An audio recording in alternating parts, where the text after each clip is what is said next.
Drinking fountain, water fountain or bubbler. From Wikipedia, the free encyclopedia. A drinking fountain, also called a water fountain or water bubbler, is a fountain designed to provide drinking water. It consists of a basin with either continuously running water or a tap. The drinker bends down to the stream of water and swallows water directly from the stream. Modern indoor drinking fountains may incorporate filters to remove impurities from the water and chillers to lower its temperature. Drinking fountains are usually found in public places like schools, rest areas, libraries, and grocery stores. Many jurisdictions require drinking fountains to be wheelchair accessible and to include an additional unit of a lower height for children and short adults. The design that this replaced often had one spout atop a refrigeration unit. Before potable water was provided in private homes, water for drinking was made available to citizens of cities through access to public fountains. Many of these early public drinking fountains can still be seen in cities such as Rome, with its many fontanelles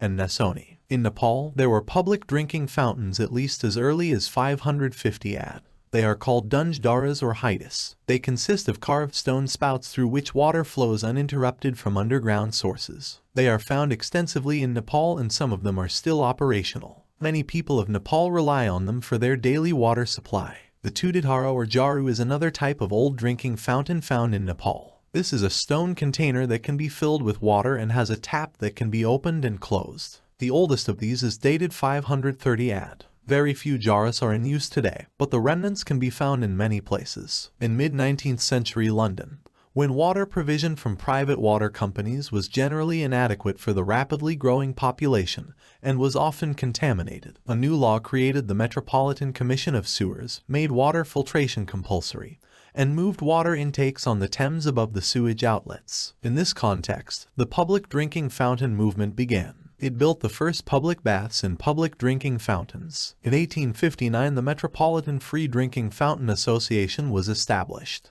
The first fountain was built on Holborn Hill on the railings of the Church of St. Sepulchre without Newgate on Snow Hill, paid for by Samuel Gurney, and opened on the 21st of April 1859. The fountain became immediately popular and was used by 7,000 people a day. In the next 6 years, 85 fountains were built, with much of the funding coming directly from the association. The provision of drinking fountains in the United Kingdom soon became linked to the temperance movement. The same association in London drew support from temperance advocates. Many of its fountains were sited opposite public houses. The evangelical movement was encouraged to build fountains in churchyards to encourage the poor to see churches as supporting them. Many fountains have inscriptions such as Jesus said, "Whosoever drinketh of this water shall thirst again, but whosoever drinketh of the water I shall give him shall never thirst." By 1877, the association was widely accepted and Queen Victoria donated money for a fountain in Esher. Many fountains, within London and outside, were called temperance fountains or would have a representation of the Greek mythical figure Temperance. After many of the aqueducts were destroyed after the siege of Paris in the 1870s, the Parisian poor had no access to fresh water. Richard Wallace, an Englishman, used the money from an inheritance to fund the construction of 50 drinking fountains. Designed by Charles August Leberg with 4 caryatids atop a green cylindrical base,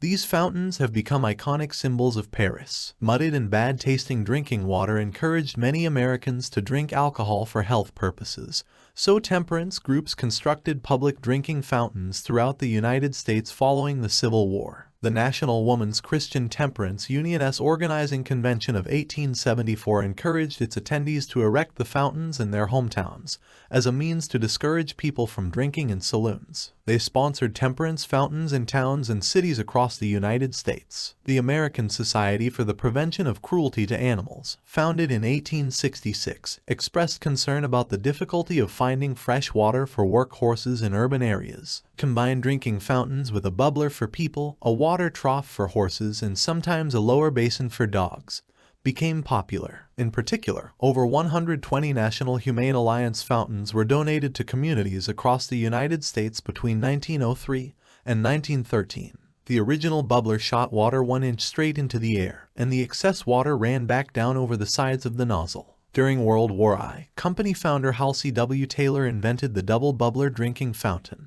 This fountain dispensed 2 streams of water in an arc. Several years later, the bubbler adopted this more sanitary arc projection, which also allowed the user to drink more easily from it. At the start of the 20th century, it was discovered that the original vertical design was related to the spread of contagious diseases. In the United States, segregation of public facilities, including but not limited to water fountains due to race, color, religion, or national origin, was abolished by the Civil Rights Act of 1964. Prior to this, racially segregated water fountains with those for black people in worse condition than those for white people were common. In recent studies, it has been found that some drinking fountains have been contaminated with pathogens such as bacteria. In one study, a virus commonly known to cause diarrhea in young children, known as the rotavirus, has been found on drinking fountains in child daycare facilities. Due to cases in the past where children have fallen ill due to coliform bacteria poisoning, many governments have placed strict regulations on drinking fountain designs. The vertical spout design is now illegal in most U.S. jurisdictions. Some governments even require water spouts to be as long as 4 inches to meet health standards. It is also recommended for young children to allow drinking fountains to run before drinking, as the water may also be contaminated with lead. This is especially common in older buildings with obsolete plumbing.